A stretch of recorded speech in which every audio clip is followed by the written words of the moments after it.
edificação, os irmãos que estão aqui na nave do templo, os irmãos que estão na galeria, e você que está em casa, abra a palavra de Deus para a nossa edificação. Eclesiastes 11, de 1 a 6. Abra sua Bíblia nesse texto. Eu convido os irmãos a se colocarem em pé mais uma vez. Vamos ler esse texto.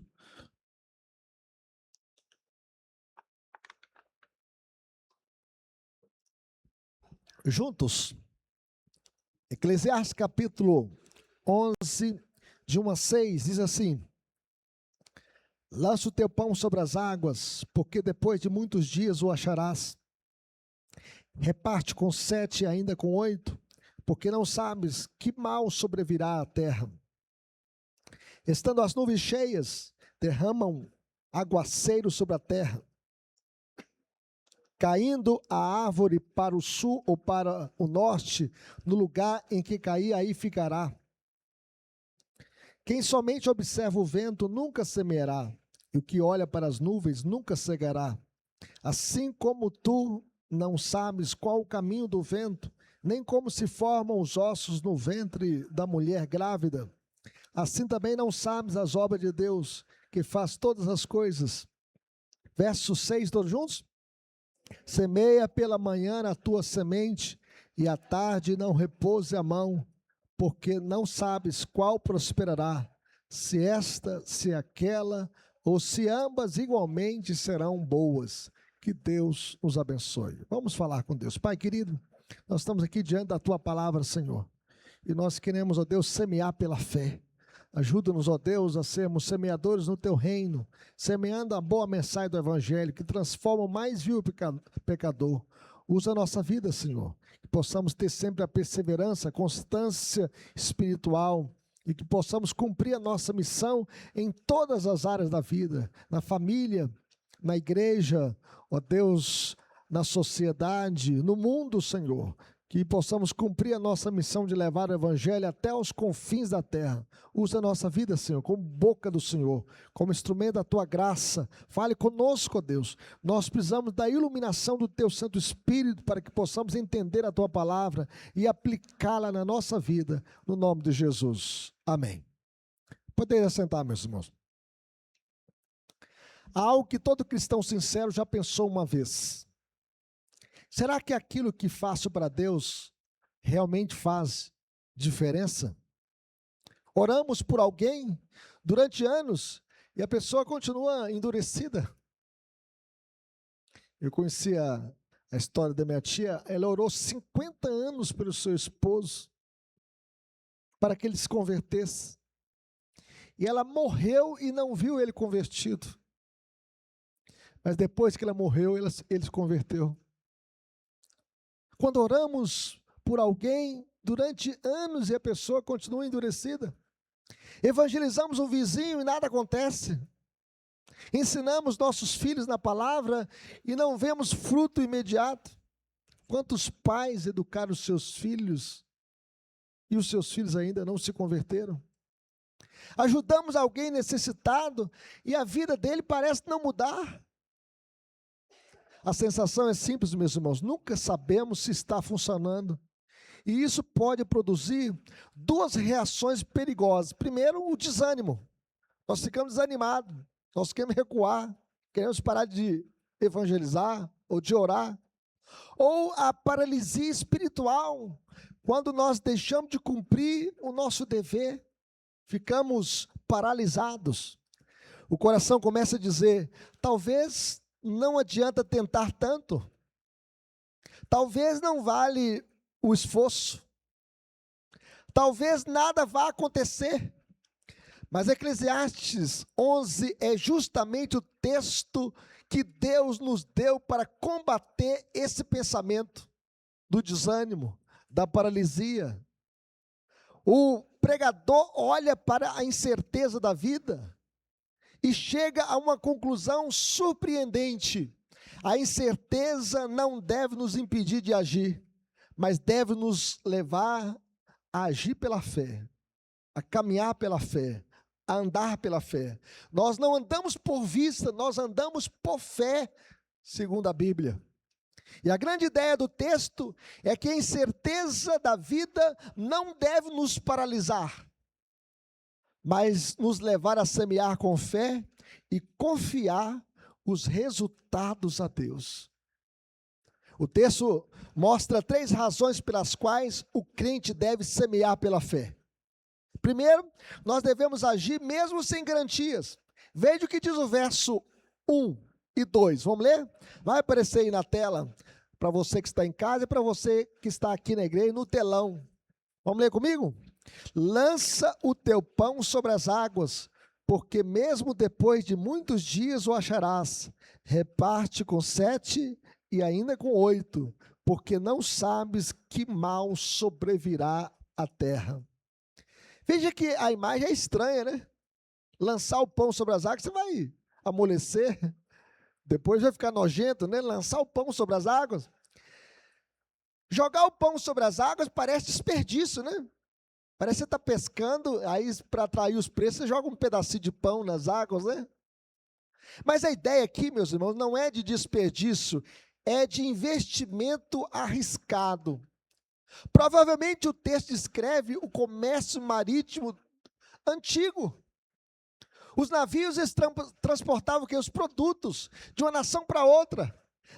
Os navios levavam cereais de uma nação para outra.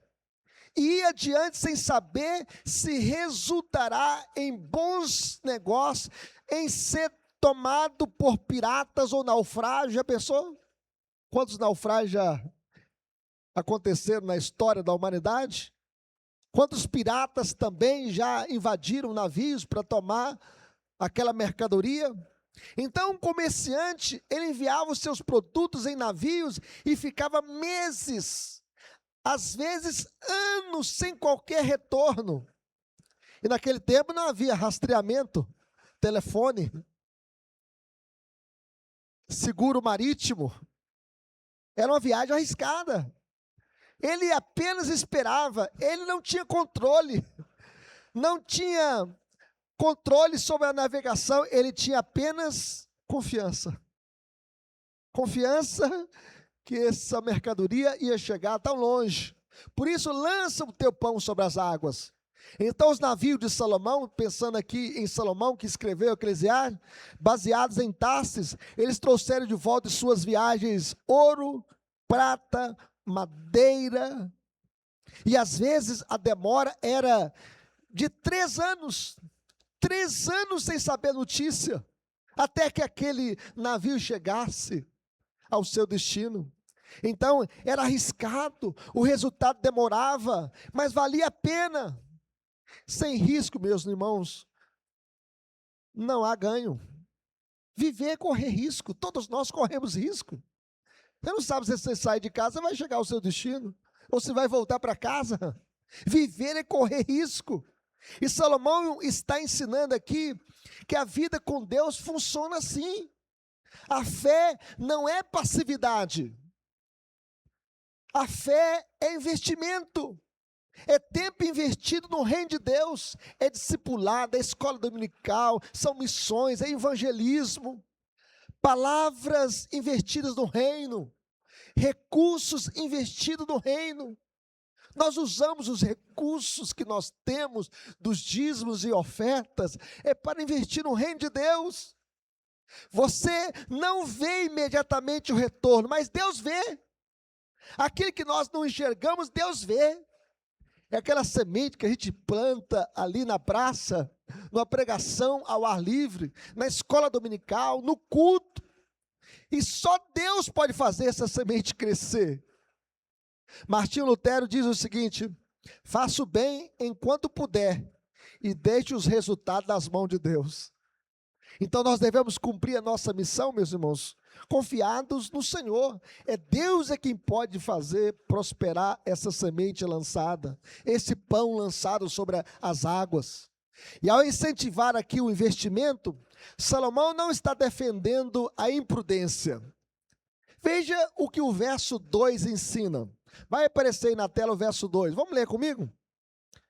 Reparte com 7 e ainda com 8, porque não sabes que mal sobrevirá à terra. E aqui nós podemos ver, então, lance o pão, mas planeje sabiamente como você vai fazer isso.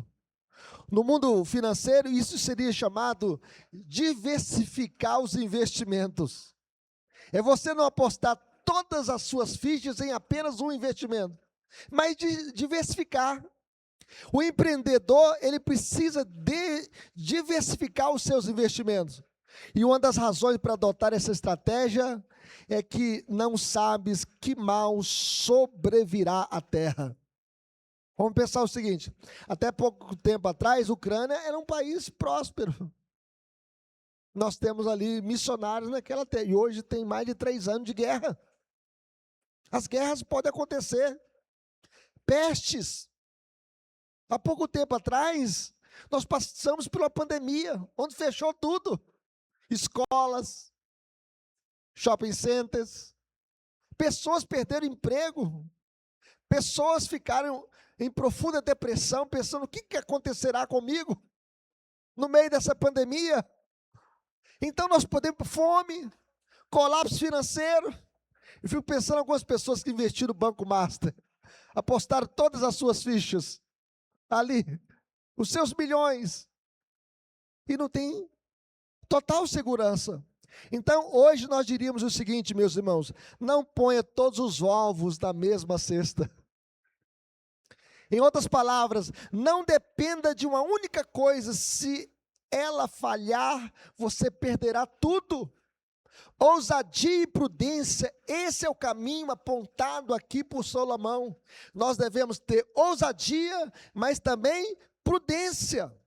Então, meus irmãos, semear em vários lugares, servir de várias formas, evangelizar diferentes pessoas, porque nós não sabemos onde Deus fará prosperar a sua semente. Nós semeamos aqui no templo e ao mesmo tempo semeando nas redes sociais. Semeamos no templo, mas vamos na praça semear também a palavra de Deus.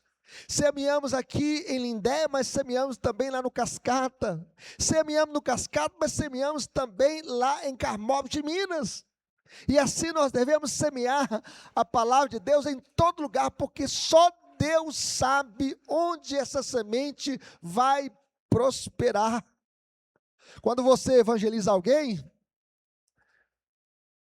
você não está tentando salvar a pessoa por sua própria força, porque é Cristo quem salva o pecador. É Cristo quem resgata o pecador. Você apenas lança o pão, mas é o Senhor quem abençoa a sua colheita. É o Senhor quem abençoa a sua semeadura. Então o semeador saiu a semear, e uma vai cair à beira do caminho, a outra vai cair no meio de um solo rochoso, a outra vai cair entre os espinhos, mas a outra vai cair numa terra boa e vai produzir a 30, a 60 e a 100 por um, para o louvor e a glória de Deus. Então lança o teu pão sobre as águas. Mas em segundo lugar, meus irmãos, nós podemos ver aqui a segunda razão, que nós não devemos esperar condições perfeitas. Veja o que diz o verso 3 e 4.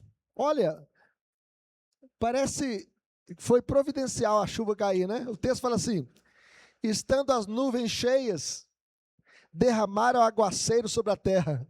Veja a chuva aí. A chuva caindo para regar a terra.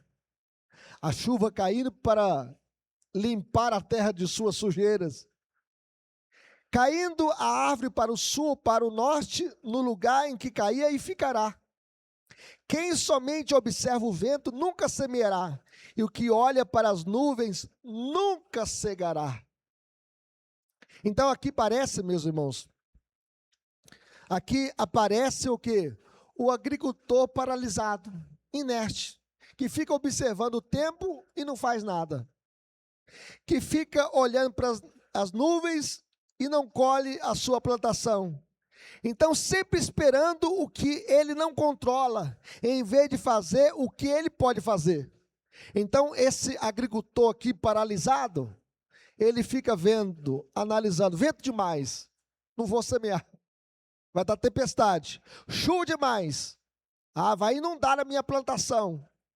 Risco demais. E quando a pessoa fica analisando essas coisas, o resultado será, ele nunca planta. Ele fica paralisado. Esse é o retrato de muitos cristãos. Quando eu estiver mais preparado, eu sirvo. Mas muitos esperam, meus irmãos, para se envolver na obra da igreja, sendo que a hora é agora. A hora é agora. E se envolver com o reino de Deus, com a obra de Deus, seja no ministério louvor, seja da escola dominical, seja na pregação. Alguns falam assim, quando tiver mais tempo, eu evangelizo. O tempo é agora. A Bíblia diz que nós devemos evangelizar a tempo e a fora de tempo. Eu fico pensando, na época da pandemia, muitas igrejas fecharam as portas. Eu louvo a Deus que essa igreja aqui não fechou as portas. Nós ficamos com as portas abertas. Porque a igreja não pode parar nem em tempo de guerra. Porque nós levamos esperança. Levei esperança a muitos corações. Começamos a fazer a transmissão aqui, né, no Facebook, no Instagram, tudo em 3 celulares. E o cachorro latindo lá saía na live também. Mas graças a Deus a igreja não parou, levando esperança para as pessoas, para os corações aflitos. Então, algumas pessoas fazem, quando melhorar a minha vida espiritual, eu começo. O tempo de melhorar a sua vida espiritual é agora. De você ler mais a Bíblia, de você orar mais, de você participar mais dos cultos. O tempo é agora, meus irmãos. Mas quem espera o momento perfeito, nunca obedece. Sabe por quê? Nós vivemos num mundo quebrado, num mundo caído, num mundo enfumaçado. E se a gente ficar olhando o vento, não semeará nunca ou somente quando for tarde demais. Então, se você ficar esperando o momento mais adequado, o tempo pode passar. Se você ficar esperando as condições ideais e perfeitas para agir, pode ser que não haja nunca. E é por isso que nós devemos aproveitar o nosso tempo. Esse é o tempo é hoje, o tempo da oportunidade, o tempo da salvação. Derek Kidder escreveu o seguinte: se há risco em tudo, é melhor fracassar tentando do que preservar-se na inércia. Deus não chamou a igreja, meus irmãos, para ficar inerte. A igreja é corpo, e corpo é movimento. Se o seu corpo ficar parado, você atrofia. E como igreja, nós somos um corpo vivo, que tem que estar em atividade, cumprindo a nossa missão. Muitas vezes nós queremos segurança antes da obediência. Mas Deus, meus irmãos, raramente chama alguém com garantias. Veja bem, Noé, Deus falou assim, construa a arca. Não tinha chuva. Ele não conhecia ainda a chuva, mas ele construiu a arca. Levou 120 anos para construir aquela arca, para a salvação dele e da sua casa, sem ver a chuva, sem conhecer a chuva. Só depois que ele concluiu aquela arca, e que Deus mandou que ele entrasse naquela arca, e Deus então enviou um casal de animal para entrar naquela arca, e aí o Senhor fechou a porta, aí que a chuva começou a cair. Por exemplo, Abraão saiu, obedecendo o chamado de Deus, sem saber o destino. Deus disse para Abraão, sai da tua terra, da tua parentela, e vai para a terra que te mostrarei, de ti farei uma grande nação, te abençoarei, te engrandecerei o nome, se tu uma bênção, abençoarei os que te abençoarem, amaldiçoarei os que te amaldiçoarem, em ti serão benditas todas as famílias da terra. E a Bíblia diz que Abraão obedeceu, sem saber para onde ia. Isso é fé, meus irmãos, uma fé obediente. Veja o que diz Hebreus 11:8, abra sua Bíblia aí, vamos ler esse texto que é importante, porque Abraão é o pai da fé, e nós devemos andar nas pisadas de Abraão. Por onde ele passou, ele levantou tendas e altares ao Deus El Elyon, o Deus Altíssimo. E veja o que diz aí Hebreus 11:8, todos juntos? Pela fé, Abraão, quando chamado, obedeceu, a fim de ir para o lugar que devia receber por herança, e partiu sem saber aonde ia. Ele não tinha destino, certo? Ele partiu em obediência, partiu pela fé. E nós podemos ver, meus irmãos, que a obediência sempre precede a evidência. Ele não tinha o rumo claro, mas ele partiu em obediência ao Senhor. O fazendeiro, meus irmãos, que nunca planta por medo da seca, morrerá com os celeiros vazios. Eles têm que plantar, ele tem que preparar o solo, ele tem que lançar a semente, confiado que o Senhor é o Deus da providência que vai mandar a chuva. Então nós podemos ver o seguinte: não porque não havia chuva, mas porque não houve a semeadura. Então Cristo não chamou os seus discípulos dizendo o seguinte: sigam-me quando tiverem certeza de tudo e tudo estiver bem. O Senhor Jesus não falou isso. Quando tudo estiver bem na sua casa, então você vai me seguir. Não, o Senhor Jesus diz: segue-me. Se alguém quer vir após mim, a si mesmo se negue, tome a sua cruz e siga-me. Então a fé cristã, ela não vive por explicações, mas por confiança. Nós não andamos por vista, mas nós andamos por fé. E aqui nós podemos ver em terceiro e último lugar, que Deus governa o que nós não entendemos. Veja o que diz aí o versos 5 e 6. Eclesiastes capítulo 11, versos 5 e 6. Abra sua Bíblia nesse texto e vamos ler esses dois versículos juntamente. Vamos ler? Assim, como tu não sabes qual o caminho do vento, nem como se formam os ossos no ventre da mulher grávida, assim também não sabes as obras de Deus, que faz todas as coisas. Assim como tu não sabes, assim também não sabes as obras de Deus. Então o argumento aqui, meus irmãos, é um argumento teológico. Você não entende o vento, você não sabe o caminho do vento. Se o vento vai soprar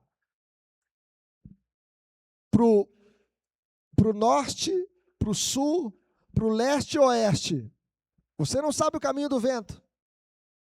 Você também não sabe os mistérios da formação de uma criança do ventre de uma mulher. Como se formam os ossos do ventre de uma mulher. É um mistério muito grande. E naquele tempo Salomão sabia menos do que nós sabemos hoje. Hoje tem ultrassom, a gente observa e acompanha o estudo da ciência. Mas nós não sabemos todos os mistérios. Como é que Deus forma os ossos no ventre de uma mulher grávida? E nós também não sabemos os caminhos de Deus. Assim também não sabes as obras de Deus, que faz todas as coisas. O Senhor fez algumas perguntas a Jó que o deixaram atônito. Quando a gente lê, por exemplo, Jó 38, verso 4 até o 11, ele fala assim: onde estavas tu quando eu lançava os fundamentos da terra? Dize-mo se tens entendimento. Quem lhe pôs as medidas, se é que o sabes? Ou quem estendeu sobre ela o cordel? Sobre quem estão fundadas as suas bases? Ou quem lhe assentou a pedra angular? Quando as estrelas da alva juntas alegremente cantavam e rejubilavam todos os filhos de Deus? Ou quem cerrou o mar com pontas, quando irrompeu da madre, quando eu lhe pus as nuvens por vestiduras, e a escuridão por fraldas, quando eu lhe tracei os limites, e lhe pus os ferrolhos e portas, e disse, até aqui virás, e não mais adiante, e aqui se quebrará o orgulho das tuas ondas? Você sabe responder essas perguntas, Samuel? Porque eu fiquei atônito, assim como Jó. Onde nós estávamos quando Deus lançou os fundamentos da terra? Onde nós estávamos quando Deus fez que a terra girasse em torno de si mesma em 24 horas numa rotação? Onde nós estávamos quando Deus fez a terra girar em torno do sol durante um ano, fazendo a translação? Onde nós estávamos? Onde nós estávamos quando Deus criou o mar e colocou um limite ao mar quando as ondas quebram na praia? Você sabe responder essas perguntas? A questão, meus irmãos, é que nós devemos servir mesmo sem entender tudo, mesmo sem conhecer plenamente as obras de Deus. Salomão não está criticando aqui a nossa ignorância, ele está nos libertando do peso do controle. Nós não temos o controle de todas as coisas, nós não temos controle sobre a chuva que cai para regar a terra aqui. Nós não podemos falar assim, eu determino que essa chuva pare, porque o controle está nas mãos de Deus. A ansiedade, meus irmãos, nasce da ilusão de que nós precisamos entender tudo.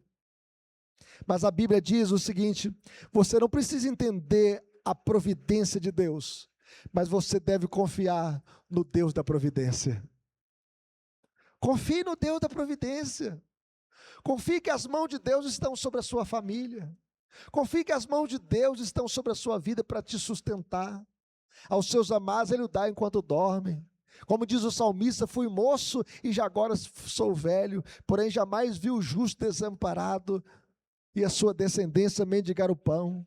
Deus sustentou o seu povo na caminhada do deserto durante 40 anos, suprindo as suas necessidades.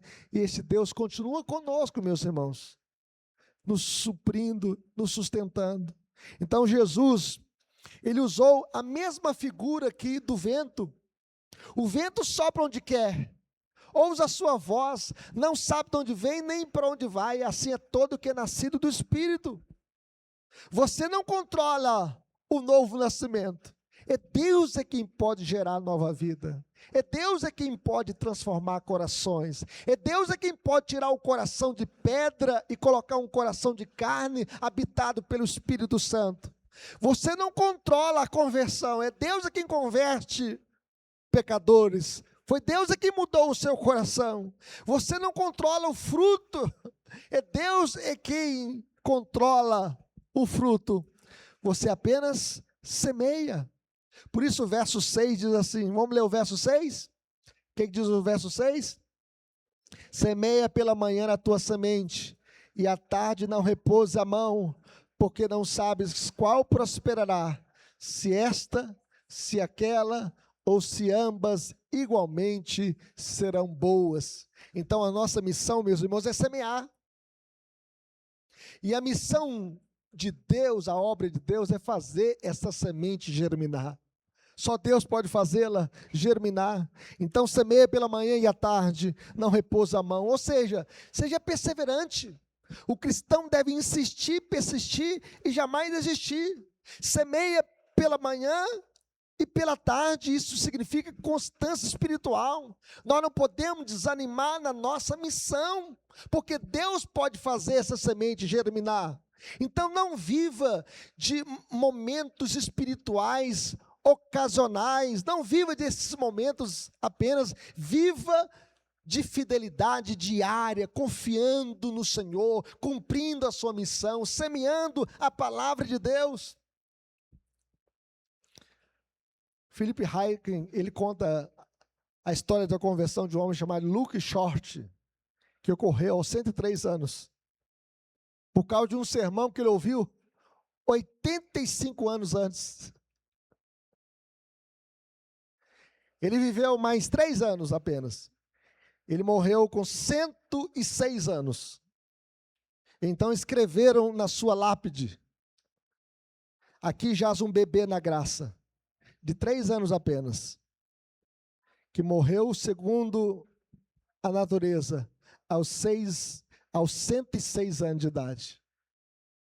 Aquele homem que morreu aos 106 anos de idade, ouviu um sermão que ele, ainda na sua juventude, 85 anos atrás, que mudou a sua vida. A semente, meus irmãos, nunca morreu.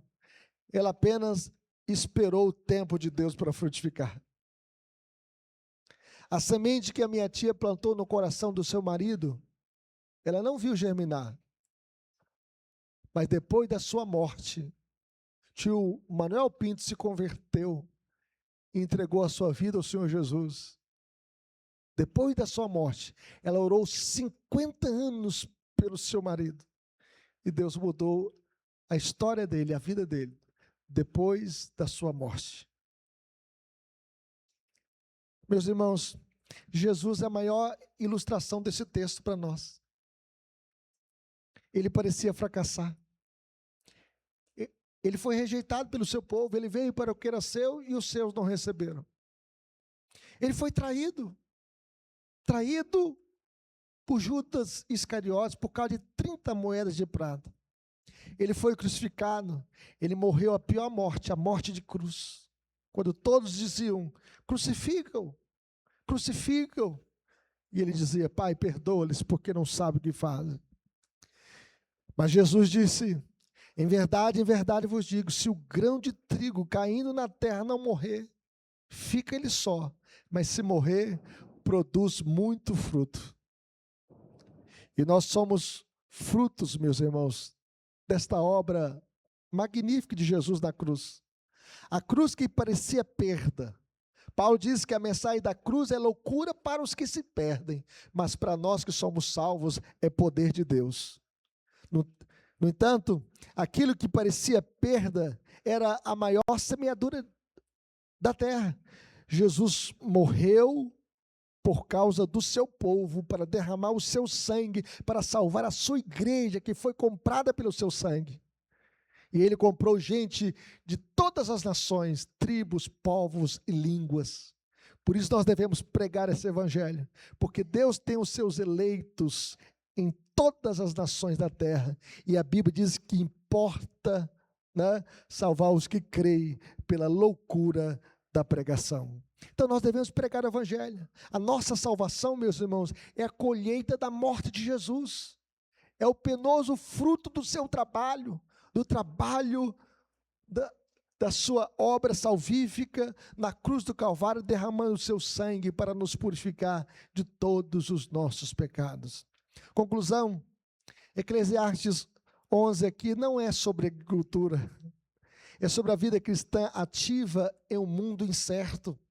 E nós estamos aqui neste mundo, na nossa peregrinação, cumprindo a nossa missão, levando o evangelho da graça de Deus. E o problema não é o que não sabemos o que Deus fará. O problema é usar isso como desculpa para não fazer nada. Quando a gente vai, eu não sei o que Deus vai fazer, e a gente então paralisa. Então você nunca saberá qual oração Deus usará, qual conselho salvará alguém, qual ensino alcançará um coração. Eu fico pensando, é como aquela entrega de folheto, né? Que às vezes a gente entrega para alguém, alguém amassa e joga no chão. E vem um outro ali, quem sabe desesperado, andarilho, pega aquele folheto e lê aquela mensagem, uma simples mensagem que atinge aquele coração. É como, né, a história do Gideão, que foi entregar o Novo Testamento na escola, e o menino então, né, zombando da fé, aqui Gideão, o que eu faço com esse Novo Testamento, né? Vou jogar lá no telhado, ó. Jogou no telhado.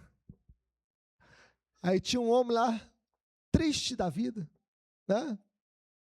E quando ele estava lá pensando em dar cabo da sua própria vida, consertando aquele telhado, no calor do dia, ele pega, ó, jogaram o Novo Testamento aqui para mim, ele pega e lê um versículo da palavra que muda a sua história. Aquele que desprezou, jogou a mensagem fora lá no telhado. Ele pegou aquele Novo Testamento e leu e mudou a sua vida. Eu vi isso há muito tempo atrás, um testemunho do Gideão, né, falando da importância da gente semear a palavra de Deus, porque a palavra de Deus não volta para ele vazia. Então, meus irmãos, qual ato de amor mudará uma história? Nós não sabemos, mas existe uma certeza: você nunca colherá o que nunca semear. Semeia a palavra de Deus, porque quem sai andando e chorando enquanto semeia, voltará com júbilo trazendo os seus feixes. Por isso o apóstolo Paulo diz o seguinte: portanto, meus amados irmãos, sede firmes, inabaláveis e sempre abundantes na obra do Senhor, sabendo que no Senhor o vosso trabalho não é vão, não é inútil. Por isso nós devemos cumprir a nossa missão, levando a palavra do Senhor. Por isso nós devemos semear pela fé, na certeza que Deus pode fazer essa semente florescer para a glória do seu nome. Aplicações para a nossa vida, meus irmãos. Conviveremos. Primeiro, servindo com perseverança. Deus nos chamou para que você possa paralisar na sua vida espiritual. Deus nos chamou para que você possa desanimar. Nós somos a igreja de Cristo, corpo vivo e corpo em movimento.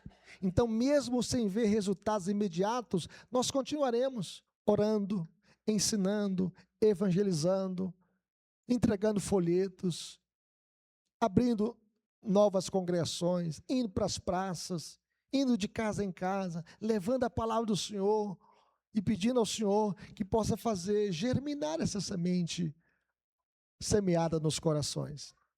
Em segundo lugar, meus irmãos, conviveremos obedecendo sem esperar condições ideais.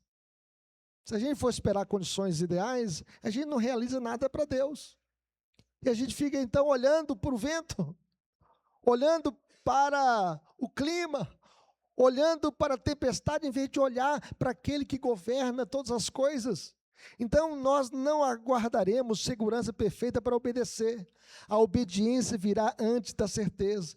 Então, quando alguém questionou o fato de Simon, por exemplo, se dedicar ao Brasil como missionário, alguém chegou assim a dizer para ele: Simon, você é muito jovem, aqui nos Estados Unidos tem grandes igrejas, você vai para aquele país atrasado que tem malária, febre amarela, você vai para esse país?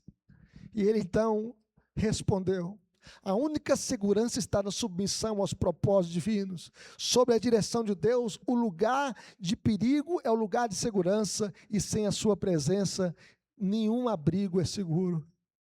Qual o lugar mais seguro do mundo, meus irmãos? O lugar mais seguro do mundo é o centro da vontade de Deus. E Simon chegou aqui com 26 anos de idade, plantou a primeira igreja no Rio de Janeiro, a igreja presbiteriana do Rio de Janeiro, e quando ele morreu, já tinha 5 igrejas organizadas, plantadas, um seminário, um ex-padre convertido, José Manuel da Conceição, uma imprensa evangélica, era um jornal, que ele falava assim: o Brasil é de dimensões continentais. E então os seus sermões de domingo à noite da igreja, ele mandava então para os padres, para os bispos, para as autoridades constituídas naquele tempo, para alcançar corações.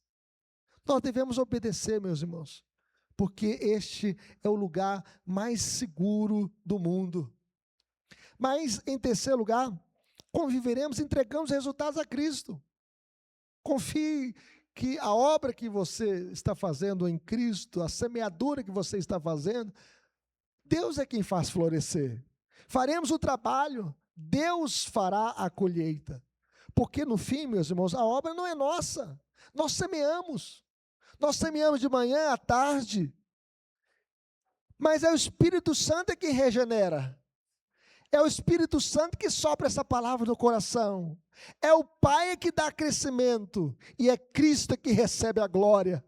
E Paulo chegou a dizer o seguinte: eu plantei, Apolo regou, mas o crescimento veio de Deus. A igreja presbiteriana de Lindéia começou aqui do bairro em 1970. Não tinha água encanada, não tinha luz elétrica. Começou na casa do irmão Pedro e dona Umbelina, debaixo de um pé de bananeira, de uma parreira de chuchu, e ali a igreja nasceu. Em 1970, em março de 1970, começou esse trabalho. Em novembro de 1970, a igreja ganhou esse lote aqui e construiu uma pequena congregação. Em 1970. E a igreja foi crescendo e se organizou no dia 2 de maio de 1976. E esse ano nós completaremos 50 anos de igreja organizada.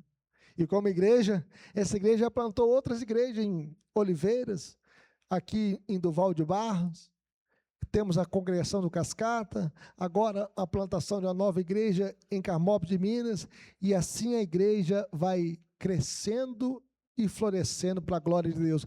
Eu plantei, Apolo regou, mas o crescimento veio de Deus. Deus é quem dá o crescimento, louvado seja Deus. Semeie a palavra de Deus, plante a palavra de Deus. Você que é pai, não desanime de plantar a semente da palavra de Deus no coração dos seus filhos. Mesmo se os seus filhos hoje estiverem rebeldes ou longe de Deus, peça ao Senhor que essa semente que você plantou possa germinar e florescer no coração dos seus filhos. Na faculdade onde você estuda, semeie a palavra de Deus. Na escola onde você vive, pregue a palavra de Deus. Na rua, na empresa, em qualquer lugar, fale de Jesus, meus irmãos, para que essa semente possa brotar nos corações, que assim como Jesus mudou a sua história, Ele pode mudar a história de outras famílias para o louvor e a glória de Deus. Amém?